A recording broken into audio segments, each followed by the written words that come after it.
तो इस वीडियो में हम लोग स्टार्ट करेंगे क्वेश्चन सीरीज, ठीक है। इससे पहले हम लोगों ने दो वीडियो में पिछले दो लेक्चर्स में ionic compound and covalent compound के बारे में पढ़ा था, या फिर आयोनिक बॉन्ड कोवेलेंट बॉन्ड के बारे में पढ़ा था। हम लोग इस थर्ड लेक्चर्स में हम लोग क्वेश्चन सीरीज स्टार्ट करते हैं, ठीक है। इस लेक्चर में आप लोगों को दोनों क्वेश्चन मिल जाएगा, ionic bond and covalent bond से रिलेटेड, या फिर आयोनिक कंपाउंड कोवेलेंट कंपाउंड से, दोनों से मिलता जुलता क्वेश्चन आएंगे, दोनों से ही क्वेश्चन आ जाएंगे। So first question is that in the following which substance will have highest boiling point. तो इनमें से सबसे ज़्यादा बॉइलिंग पॉइंट किसका होगा।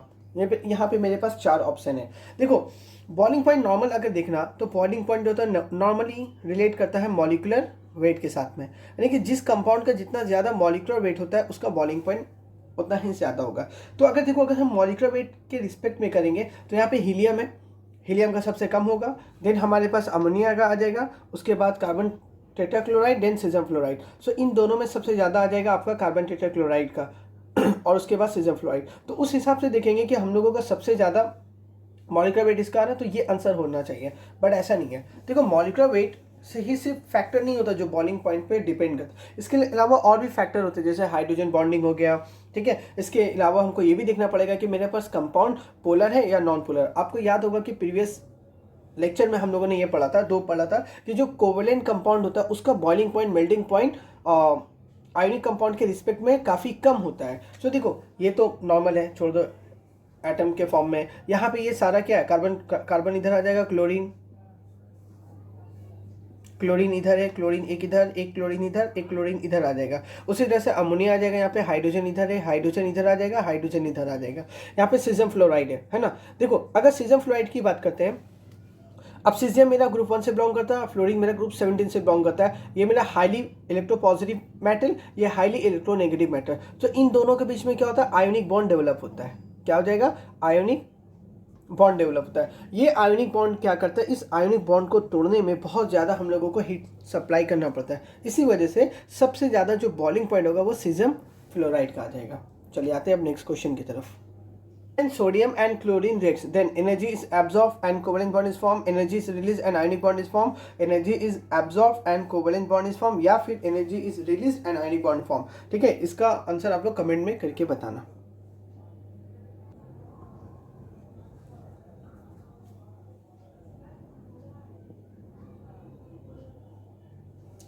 अब हम लोग का नेक्स्ट क्वेश्चन है कि formula of metallic oxide is MO, यानी कि मेरे पास कोई मेटेलिक ऑक्साइड है और उसका फॉर्मूला क्या होता है, MO।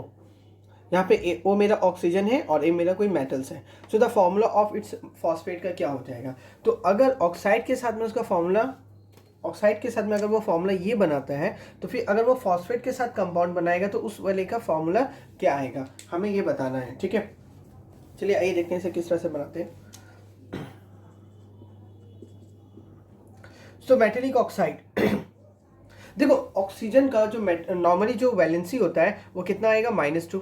अक्सर आप देखे होंगे कि ऑक्सीजन का जो वैलेंसी होता है वो -2 आता है। तो अगर ऑक्सीजन का वैलेंसी अगर ऑक्सीजन का जो कोवैलेंसी है, अगर मान लेते हो ऑक्सीजन का जो वैलेंसी वो -2 होगा, तो सोचो यहाँ पे कितना आएगा, +2 आएगा। दैट मीन्स यहाँ पे जो मेटल्स है, मेटल्स का जो हम लोगों का यहाँ जो मेटल्स है उसका वैलेंसी कितना आ जाएगा। सो मेटल्स का वैलेंसी हो जाएगा मेरे पास +2, क्योंकि ऑक्साइड का -2 आएगा। और देखना कि जो आपका जो ग्रुप 2 के जो मेटल्स होते हैं, जैसे आप देखा होगा कैल्शियम ऑक्साइड, मैग्नीशियम ऑक्साइड, है ना, ये हमेशा इसी तरह के ऑक्साइड बनाते हैं। उसके बाद बेरिलियम ऑक्साइड। तो यहाँ पे क्या होता है, ये जितने भी मेटल्स होंगे सबका ऑक्सीडेशन नंबर +2 होता है, या फिर कोवैलेंसी +2 आ जाएगा और ऑक्सीजन का -2 आता है। तो इस तरह से हम लोगों का वैलेंसी निकल आया कि इसका वैलेंसी कितना आएगा, +2। फिर कह रहा है अगर फॉस्फेट के साथ बनाएगा तो उसका वैलेंसी क्या आएगा। देखो कि जो फॉस्फेट होते हैं, फॉस्फेट का वैलेंसी हमेशा कितना आता है, -3, ठीक है। तो फॉस्फेट का हमेशा -3 आ जाएगा।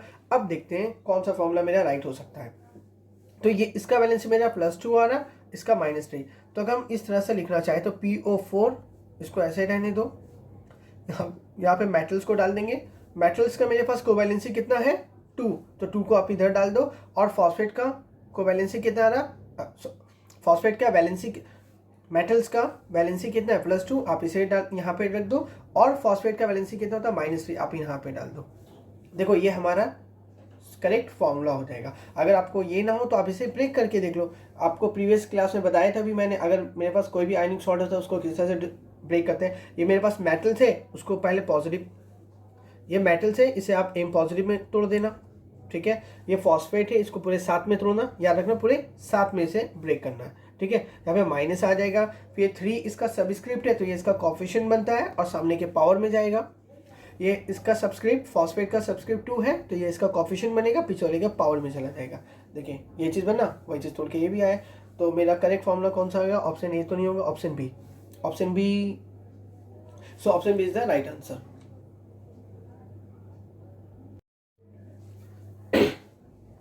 सो नेक्स्ट क्वेश्चन में कह रहा है कि phosphate of a metal M has formula M3PO4 का whole 2, the formula of its sulphate would be what? ठीक है, MSO4 M2SO4 का होल थ्राइस या फिर M3 दिस वन, ठीक है। तो इनमें से कौन सा राइट आंसर होगा? अब पहले वीडियो पॉज करके आप खुद से ट्राई करना, ठीक है। वीडियो पॉज कर लीजिए, उसके बाद आप ट्राई कीजिए पहले। चलिए आगे स्टार्ट करते हैं। तो यहाँ पे कह रहा है जो फॉस्फेट है एक मेटल का, उसका ये मेरा फॉर्मूला बन रहा है, ठीक है। क्या फॉर्मूला बन रहा है हम लोग का? M3PO4 का होल 2। देखिए हम लोग सबसे पहले इसको क्या करेंगे, ये मेरे पास मेटल्स है, मेटल्स हम लोग जानते हैं ऑलवेज पॉजिटिव में जाएगा, और ये फॉस्फेट है ये हमेशा माइनस में जाएगा। यहाँ पे 3 है तो ये जो सबस्क्रिप्ट 3 में दिख रहा है ये इसका कोफिशिएंट बनेगा, सामने वाले के पावर में जाएगा, और ये जो हम लोगों का दिख रहा है यहाँ पे 2 सबस्क्रिप्ट, ये इसका कोफिशिएंट जाएगा, पीछे वाले के पावर में चला जाएगा। अब देखो यहाँ पे ये एम किस फॉर्म में आ रहा है? +2 के फॉर्म में। दैट मीन्स इस मेटल्स का जो कोवैलेंसी होगा, इस मेटल्स का कोवैलेंसी कितना आ जाएगा? +2, है ना। इस मेटल्स का कोवैलेंसी +2। अब सल्फेट के टर्म में लेना है। हम लोग जानते हैं कि सल्फेट जो था, सल्फेट का कोवैलेंसी -2 आता है, ठीक है। सल्फेट का कोवैलेंसी कितना होता है? -2 हो जाएंगे। तो अब सोचो इसका कोवैलेंसी +2, सल्फेट का -2, तो कौन सा फॉर्मूला में फिट हो रहा है? अगर आप पहले ऑप्शन में देखोगे तो पहला ऑप्शन क्या है? MSO4। सो मेटल्स का यहाँ पे कोवैलेंसी कितना आया? +2, और सल्फेट का -2। देखो पहले ही ऑप्शन मेरा मैच कर गया। सो राइट आंसर क्या हो जाएगा? This one, option A. अगर आप देखना मैच करना चाहो देखो, और अगर आप ऑप्शन बी को देखोगे तो यहाँ पे कितना मेटल्स है, जैसे अगर मैं ऑप्शन बी को देखता हूँ ये क्यों नहीं है, राइट। अगर मैं इसे ब्रेक करता हूँ तो ये M पॉजिटिव में जाएगा, ये SO4 माइनस में जाएगा, इसके पास मेरा सबस्क्रिप्ट 2 है तो इसका कोफिशिएंट में आ जाएगा, ये सामने के पावर में जाएगा, और ये 3 है मेरे पास में, ये 3 है तो इसका कोफिशिएंट इसका पावर में चला जाएगा। देखो यहाँ पे मेटल्स का मेरे पास कोवैलेंसी कितना आ रहा है? +3, और फॉर्मूला के हिसाब से वैलेंसी कितना आ रहा है मेरे पास में? +2 आ रहा है ना, यहाँ पे +3 आ रहा है, इसी वजह से ये ऑप्शन नहीं आएगा। उसी तरह से सबको आप ट्राई करना, देखना ये सारा ऑप्शन मैच नहीं होगा। सो राइट आंसर हम लोगों का MSO4 आ जाएगा। तो यहाँ पे एक मेटल है, दूसरा मेरा नॉन मेटल्स है। तो आपसे कह रहा मेटल्स का देखो यहाँ पे क्या कह रहा है कि जो मेटल का कॉन्फ़िगरेशन है, फर्स्ट ऑर्बिट में 2, सेकेंड ऑर्बिट पे 8 इलेक्ट्रॉन एंड थर्ड ऑर्बिट पे 3 इलेक्ट्रॉन है। और जो मेरे पास जो मेरे पास एक तरह का मान लीजिए ये नॉन मेटल से हुआ, क्योंकि देखो वैलेंस शेल में ज़्यादा इलेक्ट्रॉन है, तो फर्स्ट ऑर्बिट में 2 है, सेकेंड ऑर्बिट पे 8 है, और थर्ड ऑर्बिट पे 7 है। तो फिर इन दोनों का फॉर्मूला क्या आ जाएगा? देखो अगर आप फॉर्मूला पे गौर करोगे, यहाँ पे इसका वैलेंस शेल है, तो इसका वैलेंस शेल में कितना इलेक्ट्रॉन दिख रहा है? एम का वैलेंस शेल में हम लोगों को 3 इलेक्ट्रॉन दिख रहा है, और यहाँ पे जो ए दिख रहा है, ए के वैलेंस शेल में 7 इलेक्ट्रॉन दिख रहा है। सोचो ए को अपना ऑक्टेट कंप्लीट करने के लिए 1 इलेक्ट्रॉन चाहिए, और एम को अपना ऑक्टेट कंप्लीट करने के लिए 5 इलेक्ट्रॉन का रिक्वायरमेंट है, इसे +1 इलेक्ट्रॉन का रिक्वायरमेंट है। अब सोचो कोई भी मेटल्स या कोई भी एटम्स, इसको जो एम को जो 5 मेटल्स इलेक्ट्रॉन का रिक्वायरमेंट है, इसे कोई देगा? नहीं देगा, ठीक है। तो ये क्या करेगा? ठीक है, सो देगा नहीं। तो बेटर ये होगा कि ये जो मेटल्स है ये अपना 3 इलेक्ट्रॉन को गेन कर दे, और ये जो है ये अपना ये एम जो है ये 3 इलेक्ट्रॉन का अपना लॉस कर दे, और ये जो ए है वो इलेक्ट्रॉन को गेन कर ले। तो अगर हम लोग ये बना दे, इस तरह का फॉर्मूला फॉर्मेशन हो सकता है। क्यों? जैसे देखो यहाँ पे मेटल्स है, यहाँ पे इसका वैलेंस शेल में कितना? 3 कर दो, चलो 3 आ गया। यहाँ पे ए है, ए का वैलेंस शेल में कितना? 7 है। लुईस डॉट स्ट्रक्चर में इसको मैं बता दे रहा हूँ, ये आ जाएगा। इसी तरह से ए मेरा यहाँ पे हो जाएगा, उसी तरह से मेरे पास यहाँ पे आ जाएगा, ये चीज़ है। तो यहाँ बॉन्ड बनाया, ये बॉन्ड बनाया और ये बॉन्ड बना लिया। सो देखो ये सराउंडिंग वाले का ऑक्टेट कंप्लीट है, बट इस वाले का ऑक्टेट कंप्लीट नहीं है। तो ये मेरा स्ट्रक्चर भी हो रहा है, तो उस हिसाब से मेरा राइट आंसर कौन सा हो जाएगा, ऑप्शन नंबर ए। तो option A is the right answer. ठीक है, समझा रहे हैं ना क्यों हो रहा है, क्योंकि यहाँ पे ए का देखो ये सब फॉर्मूला तो हो नहीं सकता, क्योंकि तुम खुद सोचो एम अगर होगा यहाँ पे और यहाँ पे ए और यहाँ पे एक ये यहाँ से बॉन्ड बना, यहाँ से बन जाएगा, तो इसके पास एक जो इलेक्ट्रॉन रहेगा वो ऑर्ट के फॉर्म में रह जाएगा। इस वजह से ये स्ट्रक्चर पॉसिबल नहीं होगा। तो बेसिक स्ट्रक्चर कौन सा आ जाएगा हमारे पास में, ऑप्शन नंबर सी।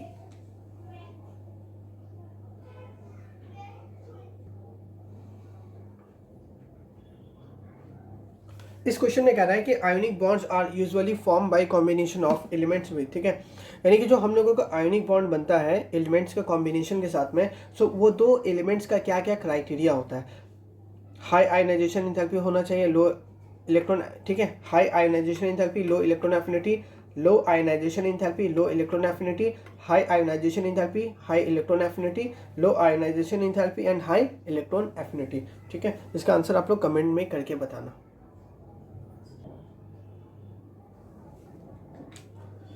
चलिए नेक्स्ट क्वेश्चन कह रहे हैं यहाँ पे कि molten sodium chloride conduct electricity due to presence of, हम लोगों ने पढ़ा था आयोनिक कंपाउंड में मॉलिक्यूलर जो आयोनिक कंपाउंड का जो फीचर्स था कि उन लोग क्या करता है, हीट एंड करंट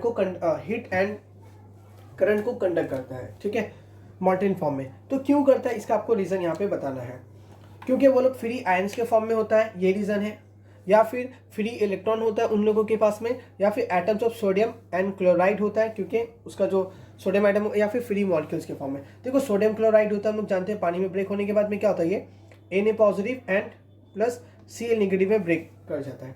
तो क्या इसका रीज़न ये होगा कि फ्री इलेक्ट्रॉन की वजह से? देखो ये ऑप्शन को सोचना भी मत, क्यों, ये ऑप्शन होगा नहीं।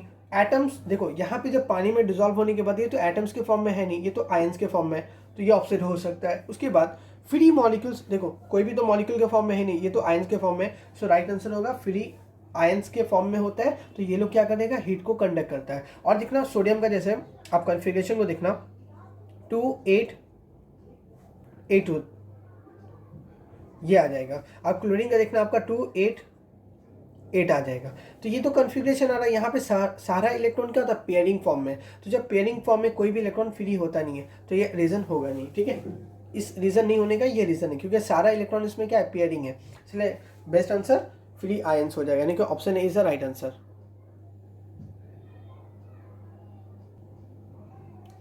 सो इस क्वेश्चन में कह रहा है कि out of the following which compound will have electrovalent bonding. ठीक है, इनमें से कौन से कंपाउंड के पास इलेक्ट्रोवैलेंट बॉन्डिंग होगा। Electrovalent bonding that means ionic bonding, water molecule में, अमोनिया मॉलिक्यूल में, कैल्शियम कार्बाइड में, या फिर कार्बन टेट्राक्लोराइड में। इसका आंसर आप लोग कमेंट में करके बताना।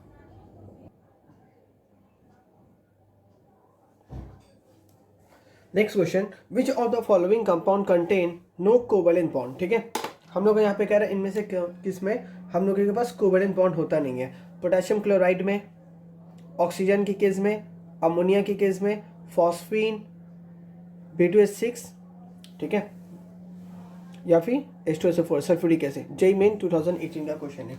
चलो इनमें से हमको ये देखना कौन से कंपाउंड में कोवैलेंट कंपाउंड होगा नहीं। देखो पोटेशियम क्लोराइड एंड B2H6 में आता है। ठीक है, ये मेरे पास क्या होता है, डाइबोरेन आ जाएगा। पोटेशियम क्लोराइड हम लोग जानते हैं इसमें आयोनिक, इसमें कोवैलेंट बॉन्ड नहीं होता है। आप B2H6 ये तो जानते हैं हम लोगों का, ये इस तरह का कंपाउंड होता है जो कि स्पेशल टाइप का बॉन्ड भी शो करता है, इस तरह से कुछ समथिंग। और ये सभी का सभी क्या होता है, हम लोगों का कोवैलेंट बॉन्ड होता है, तो ये तो ऑप्शन होगा नहीं। पोटेशियम क्लोराइड में सिर्फ और सिर्फ आयोनिक बॉन्ड होता है, तो ये ऑप्शन राइट है। पोटेशियम क्लोराइड, देखो पोटेशियम क्लोराइड में तो आयोनिक बॉन्ड होगा। फॉस्फीन में हम लोग जानते हैं कि ये फॉस्फीन का स्ट्रक्चर आता है।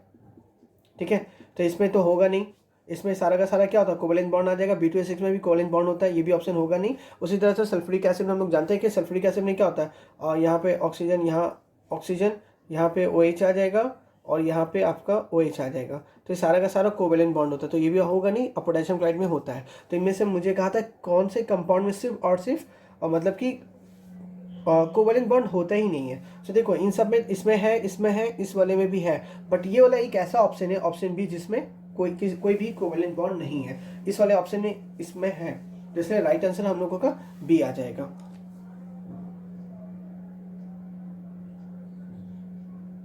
चलिए इस क्वेश्चन में कह रहा है कि what is the number of lone pair electrons and bond pair electrons.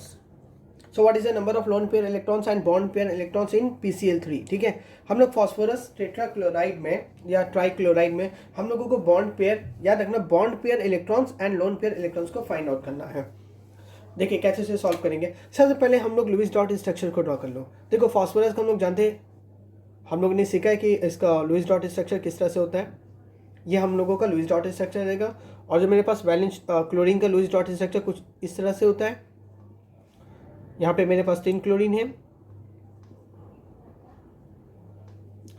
एक क्लोरीन यहाँ पर आ जाएगा। देखो ये दो जो इलेक्ट्रॉन है ये बॉन्ड में पार्टिसिपेट करेगा, ये भी बॉन्ड में और ये भी बॉन्ड में। तो मेरे पास देखो यहाँ पे बॉन्ड कितना हो गया, 3 बॉन्ड है, मेरे पास 3 बॉन्ड है। और एक